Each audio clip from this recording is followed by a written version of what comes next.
ministry official in Russia has now confirmed that Yevgeny Prigozhin, leader of Russia's Wagner mercenary group, was one of 10 people who was killed during the crash.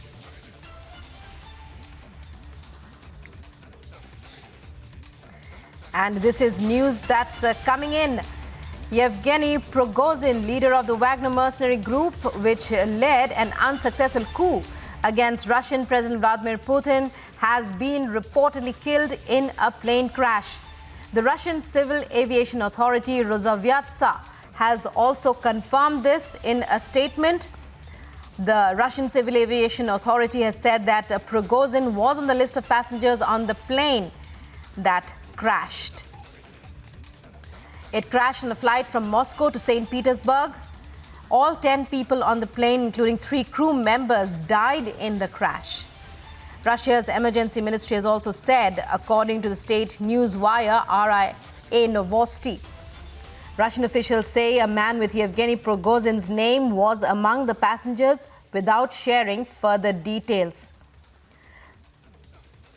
Unconfirmed media reports, there's more news coming in this regard, have also claimed that the jet belonged to Prigozhin, founder of the Wagner private military company. Russia's civil aviation regulator Rosaviatsa has said Prigozhin was on the passenger list, but it was not immediately clear if he had boarded the flight. That's what Reuters is saying. An investigation has been launched into the Ebrar plane crash. And joining me on the phone line is Abhishek Kapoor, Senior Executive Editor of Republic TV. Abhishek, shocking and breaking news coming in from Russia. The death of Yevgeny Prigozhin, one-time right-hand man, in fact, close aide of Vladimir Putin, now in a mysterious plane crash.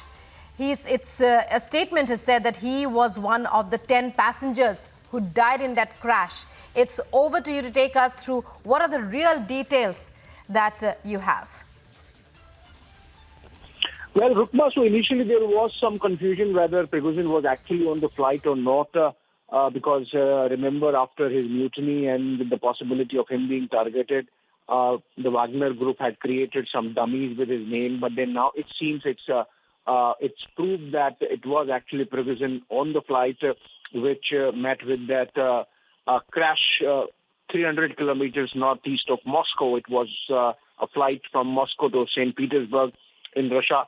And Prigozhin, you rightly mentioned, was someone who was once upon a time very close to President Putin, as close as, serving him meals every day. He was known as Putin's chef, and subsequently he earned a lot of trust, and hence that translated, as it happens in Russia, into contracts, government contracts, and that made him rich. And then in 2014, when Putin launched his Crimea war, he set up the Wagner Group, which was essentially a private militia, and which always helped the Russian army as acted as a force multiplier. And the Wagner Group soldiers are known to be ruthless, and the last of their campaign in the Bakhmut region of Ukraine was particularly known for the kind of difficulties that Russia is facing in the Ukraine war.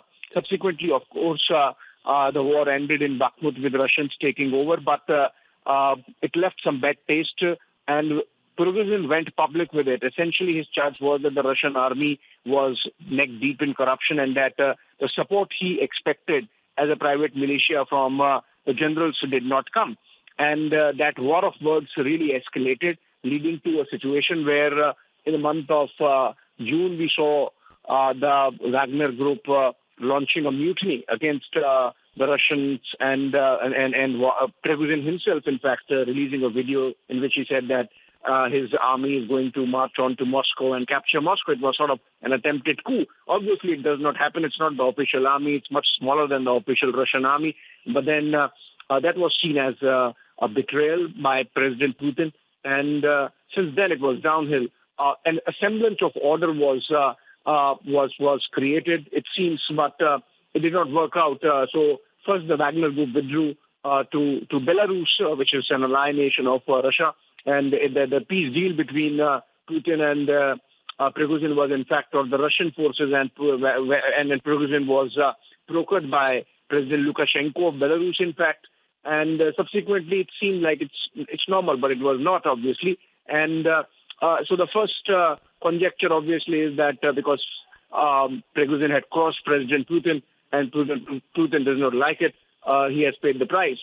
Obviously, Kremlin won't deny it, or it has not denied these speculations, because essentially, remember, these are speculations. Even if they don't deny it, it adds to that aura that you can't take on President Putin. The other possible explanation is that Prigozhin paid the price for taking on the Russian army, which is strong, and someone from within the establishment really might have just created a situation where the aircraft met with a crash. Now, if you look at the pictures and the videos that are available now through agencies and through social media, it's clear that the aircraft has actually suffered a mid-air damage. You see when it's in a tailspin going down, it's on fire. One wing is missing. So obviously either it's been hit or there was an explosion inside, which indicates towards a clear case of targeting of the plane which was carrying Prigozhin, along with a few of his key aides. In fact, it seems that the entire top leadership of the Wagner group is gone in this crash, which had 10 on board, including 3 crew members, so 7 from the Wagner group. And it seems effectively, since Wagner group essentially was Prigozhin's making, the group as it has existed might have come to an end, apart from, of course, assisting the Russian army in Ukraine war. The Wagner group, because it was a private company and a private security firm turned militia, it was helping or aiding Russian interests as far as Syria and in the African continent. In fact, just about a week back, there was a video that came out of Prigozhin, and in which Prigozhin is seen standing in some desert, seemed to be somewhere in northern Africa, and he's recruiting and saying that he would be taking care of Russian interests now in even more territories. The exact geography was not disclosed, but it seemed it was from Africa. But subsequently, of course, he was in and out of Russia, and now he has met with death in that plane crash over the Tver Oblast, 300 kilometers northeast of Moscow last evening.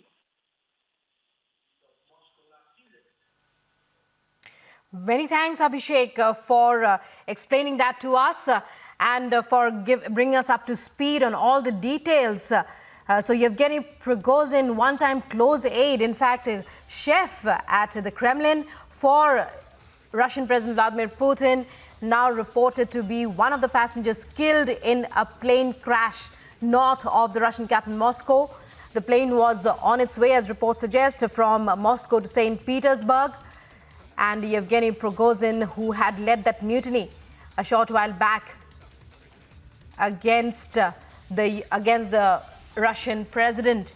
Many would say since then he was, Russia watchers in fact had called him a dead man walking.